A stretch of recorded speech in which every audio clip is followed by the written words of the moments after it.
which will make your future bright and also helps to secure your future. So हमें फर्क नहीं पड़ता कि हम एक बैक बेंचर थे अभी तक या फिर एक टॉपर थे। आज से अभी से हमें भी या बैक बेंचर को भी वही एबीसी सिखाई जानी है जो कि एक टॉपर को सिखाई जानी है। कॉमर्स की वही एबीसी से वही बेसिक से स्टार्ट करेंगे जो कि एक टॉपर को भी सीखना पड़ेगा और एक बैक बेंचर को भी। जब हम छोटे थे, जब हमारे टीचर्स हमको साइंस और मैथ्स के बेसिक सिखाते थे, तब हमारा पढ़ाई की तरफ ध्यान नहीं गया। जब हम थोड़े से बड़े हुए 8, 9, 10th में पहुंचे, तब हम पढ़ना चाहते थे बट हमारे पास बेसिक्स नहीं थे, हमारे थोड़ी से बेसिक्स वीक थे। बट यहाँ पर ऐसा कुछ नहीं है। अभी आप थोड़े से मैच्योर हो towards your study and also अभी आपके पास बेसिक्स भी शुरू से होंगे। सबको वही शुरू से पढ़ाई शुरुआत करनी है। तो आइए शुरू करते हैं। एंड ऑल्सो एक और इम्पोर्टेंट चीज, proud to be a commercial. लोग कुछ भी बोले, आपने अपने कम स्कोर के कारण ये स्ट्रीम ऑप्ट किया है या फिर आप वीक थे तो आपने स्ट्रीम ऑप्ट किया है, हमें फर्क नहीं पड़ता। हमारा मकसद है, एक गोल है हमारा, हमें वो अचीव करना है। भाई तुम उस टफ रास्ते से जाकर अचीव करो, हम तो स्मार्ट वे से जाकर उसी गोल को अचीव करने वाले हैं। So all the best. And also आइए आज स्टार्ट करते हैं। इसके पहले एक और वीडियो डाला है मैंने जहां पर आपके तीनों सब्जेक्ट्स को या कॉमर्स का थोड़ी सा इंट्रोडक्शन है, पहले वो देखें, फिर आज से हम स्टार्ट करेंगे अकाउंटिंग। तो आइए अब शुरू करते हैं। हमारे कॉमर्स स्ट्रीम का कहा जाने वाला सबसे tough subject that is accountancy. Now what do we mean by accountancy? So it is a systematic knowledge of accounting. Accountancy is a subject which provides us the systematic knowledge of accounting or which educates to maintain the books of account. Accounts के book को यानी कि खातों की किताब को maintain करना सिखाता है, वो क्या है? आपका अकाउंटेंसी है। Now अकाउंटेंसी में book keeping and accounting, what do we mean by book keeping? Book keeping आपके दो वर्ड से बना हुआ है।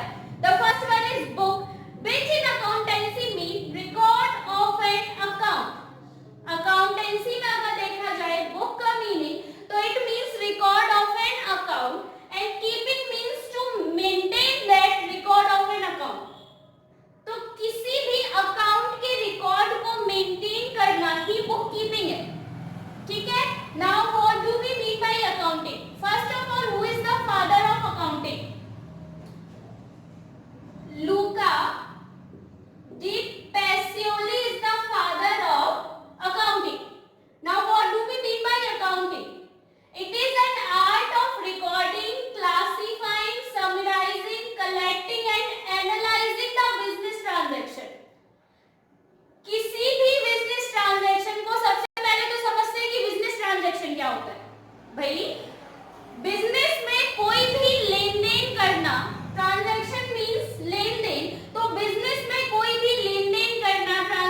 हुआ है वो आपको कॉस्ट अकाउंटिंग में पढ़ना पड़ेगा।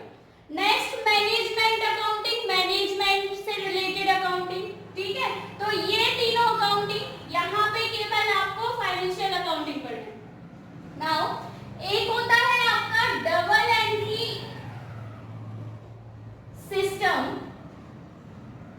एंड एक होता है आपका सिंगल एंट्री सिस्टम। अभी केवल हम इंट्रोडक्शन देखते हैं, नेक्स्ट वीडियो में या फिर पॉसिबल है अगर यही वीडियो लंबा नहीं खींचा तो यहीं पर हम देखेंगे बेसिक कॉन्सेप्ट्स ऑफ कॉमर्स। हमें हर आए दिन वो कॉन्सेप्ट्स या वो टर्म्स सुननी पड़ेगी, like asset, liability, debit, credit, क्या है ये सब अभी तक हमें कुछ नहीं पता है, तो पहले हम वो सीखेंगे। ये तो हम फिर से एक बार डीपली जाएंगे इनके लिए क्योंकि इनसे थ्योरी आती है। अभी केवल थोड़ा सा एक हमारा एक पॉइंट ऑफ व्यू बन जाए कि भाई हम पढ़ने क्या वाले हैं या कौन सा सब्जेक्ट उठाया, उसका मतलब ही क्या होता है, केवल उसके लिए छोटा सा इंट्रोडक्शन है। पहले तो हम बेसिक कॉन्सेप्ट्स ही देखेंगे। तो what do we mean by double entry system?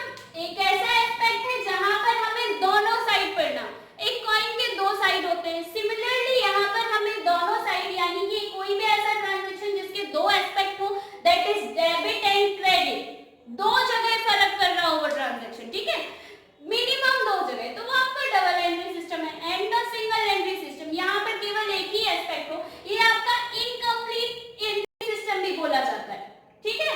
तो ये तो था बेसिक कॉन्सेप्ट्स जो भी है आपके। आइए हम देखते हैं कुछ इंपॉर्टेंट टर्म्स जो कि आपको कॉमर्स के पूरे लाइफ टाइम में सुनने ही पड़ेंगे और वहीं से आपका कॉमर्स शुरू होता है। चलिए शुरू करते हैं बेसिक टर्म्स ऑफ अकाउंटिंग। सबसे पहले आता है आपका बिजनेस ट्रांजैक्शन। अभी बताया मैंने जस्ट कुछ मिनट पहले कि बिजनेस ट्रांजैक्शन या ट्रांजैक्शन मींस लेन देन, गुड्स एंड सर्विसेज के बदले एक्सचेंज करना इन टर्म्स ऑफ मनी और इन टर्म्स ऑफ क्रेडिट, वो आपका क्या है, बिजनेस ट्रांजैक्शन। ये आपका मिनिमम बिटवीन टू पार्टीज चाहिए होती है, ठीक है। ये आपके दो टाइप से होते हैं, the first one is cash transaction and the second one is credit transaction, ठीक है। भाई हमने गुड्स परचेज किए हैं, पहले तो अभी आपको गुड्स ही नहीं समझ आएगा, गुड्स भी देखते हैं। आपने कुछ सामान परचेज किया है किसी भी शॉप से, ठीक है, तो एक तो हो सकता है कि आपने उसको पैसा दे दिया, वो आपका कौन सा हो जाएगा, कैश ट्रांजैक्शन। दूसरा हो सकता है कि आपने उसको उधार पे खरीदा है, ठीक है, तो वो आपका क्रेडिट ट्रांजैक्शन हो जाएगा। तो ये तो था business transaction. So capital means amount of money which is invested by the proprietor in the business. ऐसे देखते हैं भाई कोई बंदा है, कोई भी बिजनेस वो स्टार्ट करने जा रहा है, किसी भी पर्टिकुलर बिजनेस को स्टार्ट करना चाह रहा है, उस बिजनेस को स्टार्ट करने के लिए उसको कुछ फंड की जरूरत होगी और जिस फंड से, जिन पैसों से वो बिजनेस स्टार्ट करेगा वो अमाउंट ऑफ मनी क्या होगा, उसका कैपिटल। तो किसी भी पर्टिकुलर बिजनेस को स्टार्ट करने के लिए जो पैसा हम उसमें लगाते हैं वो हमारा क्या हो जाता है, कैपिटल ऑफ दैट बिजनेस, ठीक है। अच्छा, अब देखते हैं, एक है आपका liability and the second one is, so एक है आपकी लायबिलिटी, दूसरे आपके asset. Liability means the burden of the business, business के ऊपर जो बोझ होगा, जो बर्डन होगा वो लायबिलिटी है, और बिजनेस की जो भी पावर्स होंगी वो उसके क्या है, एसेट है। अब सोचें कि बिजनेस के ऊपर बर्डन क्या हो सकता है, भाई बिजनेस ने कहीं से कोई या किसी भी फर्म ने कहीं से लोन लेकर रखा है, वो लोन क्या होगा उस बिजनेस के लिए, बर्डन हो गया ना, उस लोन का पेमेंट जब तक वो नहीं करेंगे उनके सर के ऊपर एक बोझ रखा हुआ है। तो ये सारे क्या है आपके लायबिलिटी। एंड एसेट्स क्या है, पावर क्या है, मनी हो गया, ये तो एसेट है ना। कोई भी आप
लायबिलिटी। दूसरा, किसी और बैंक के पास गए, उसने बोला ठीक है आपके पास 2 साल के बाद भी अगर पैसा आ रहा है, 3 साल के बाद पैसा आ रहा है, या आप इंस्टॉलमेंट में भी पैसा चुका सकते हो, तो वो क्या है, हमारी लॉन्ग टर्म बोरोइंग है या long term liability, non current liability है। ये मोर देन 1 ईयर में हम पे कर रहे हैं, ठीक है। अब कुछ एग्जांपल ले लें, क्रेडिटर्स, लोन, बिल्स पेबल, ये सब क्या है, हमारी लायबिलिटीज है। इन सब के भी हम मतलब समझेंगे। अब आ जाते हैं एसेट साइड पे। बहुत कंफ्यूजन होता है यहाँ पे बच्चों को। यहाँ पर तो सीधा सीधा है कि भाई 1 साल के बाद चुकाया तो आपका नॉन करेंट लायबिलिटी, और 1 साल के भीतर चुकाया तो आपका करेंट लायबिलिटी। सिमिलर यहाँ पर होते हैं आपके, एक होते हैं non current asset and the second one is current asset. अब जो नॉन करेंट एसेट होते हैं इनको हम फिक्स्ड एसेट भी बोलते हैं। क्या? Fixed asset. बस यहाँ पे प्रॉब्लम सॉल्व हो गई। यहाँ पे हमें ये पता चल गया ना कि नॉन करेंट एसेट को फिक्स्ड बोलते हैं। बस फिक्स्ड यानी कि जो हमारे साथ बने रहे, सालों साल तक बने रहे, लंबे साल तक बने रहे, साथ ही साथ हमें प्रॉफिट कमाने में हेल्प करे, वो आपके फिक्स्ड एसेट है या नॉन करेंट एसेट है। जो आपके साथ आपके फर्म में कई सालों तक बने रहे और आपको लगातार प्रॉफिट कमाने में, प्रॉफिट अर्न करने में हेल्प करे, वो आपकी फिक्स्ड एसेट है। करेंट एसेट वो होते हैं जो तुरंत जब आप चाहो उसी टाइम पे तुरंत कैश में कन्वर्ट हो जाए। एग्जांपल, आपके बैंक में कुछ अमाउंट है, आप अगर उसको तुरंत चाहोगे, तुरंत आप बैंक गए, आपने उस बैंक के अमाउंट को तुरंत कैश में कन्वर्ट कर दिया, तो ये आपके करेंट एसेट है जो जल्दी से जल्दी कैश में कन्वर्ट हो जाए, ठीक है। अब नॉन करेंट एसेट है, ये आपके दो टाइप के होते हैं। The first one is tangible asset and the second one is intangible asset. Tangible asset जिसको हम देख सकते हैं, छू सकते हैं, फील कर सकते हैं। इंटेंजिबल, इनको ना ही हम देख सकते हैं, ना ही छू सकते हैं, ना ही फील कर सकते हैं, बट फिर भी ये हमारे प्रॉफिट कमाने में हमारी हेल्प करते हैं।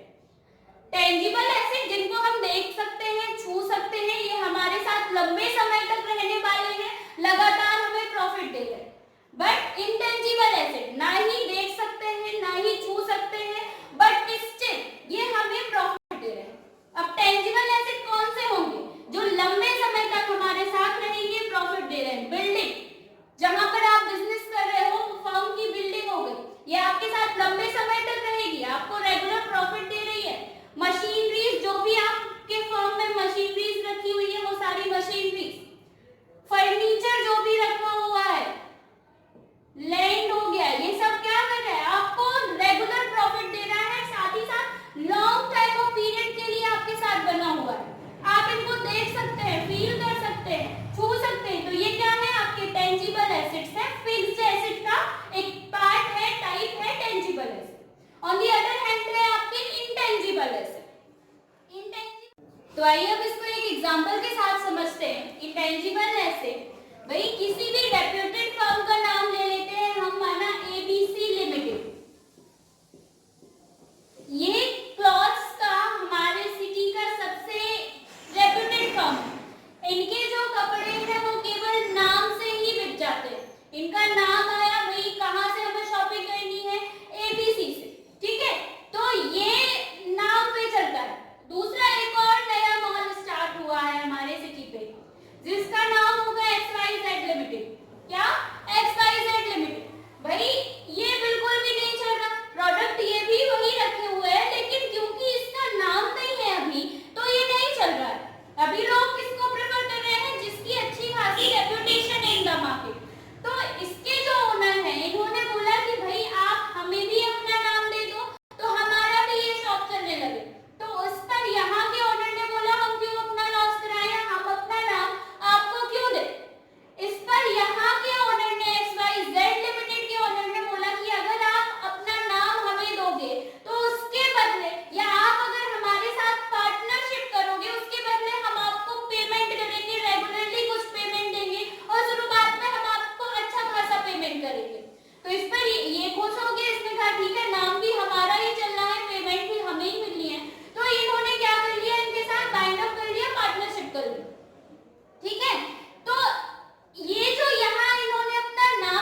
बोलते हैं। और भी इंटेंजिबल एसेट होते हैं, आपके पेटेंट्स हो गए, सबका मतलब समझाएंगे, आपका कॉपीराइट हो गया, रॉयल्टी हो गई, ठीक है। तो ये इंटेंजिबल एसेट, ये आपके टेंजिबल एसेट। अब आ जाते हैं करंट एसेट पे। करंट एसेट का मैंने पहले ही मीनिंग बताया है कि भाई ऐसे एसेट जो कि क्विकली कन्वर्टेड हो जाए into cash, which can be quickly converted into cash. हमने चाहा और वो कैश में कन्वर्ट हो जाए। हमारे फॉर्म में रखा हुआ स्टॉक, सामान जो कि हमें उसकी सेल करनी है, उसका डिस्ट्रीब्यूशन करना है, वो हमारे यहाँ रखा हुआ है। तो इनका जैसे ही हम डिस्ट्रीब्यूशन करेंगे वैसे ही ये क्या होंगे, तुरंत कैश में कन्वर्ट हो जाएंगे। दूसरा है आपका स्टॉक, सॉरी कैश हो गया, आपका जो बैंक में अमाउंट है वो हो गया, आपके डेटर्स हो गए। अब डेटर्स क्या होते हैं ये भी समझेंगे, ठीक है। तो ये हो गए आपके नॉन, अभी केवल ये समझ में आया लायबिलिटी क्या है, नॉन करेंट लायबिलिटी और करेंट लायबिलिटी क्या है, आ गया भाई। जो एक साल के बाद जिनकी पेमेंट करनी है, ऐसे बर्डन जिनका पेमेंट हमें एक साल के बाद करना है वो आपके नॉन करेंट लायबिलिटी, जिनका एक साल के अंदर करना है वो आपके करेंट लायबिलिटी। ऐसी पावर्स जो हमें दिख रही है, हमारे साथ कई सालों तक बनी हुई है, हमें लगातार प्रॉफिट दे रही है, वो आपके टेंजिबल एसेट। ऐसी पावर या ऐसे हमारी स्ट्रेंथ जो हमारे साथ है बट ये हमें दिख नहीं रही है, ये हमें प्रॉफिट दे रही है बट हम इन्हें देख नहीं पा रहे, इन्हें महसूस नहीं कर पा रहे, वो आपके intangible asset. On the other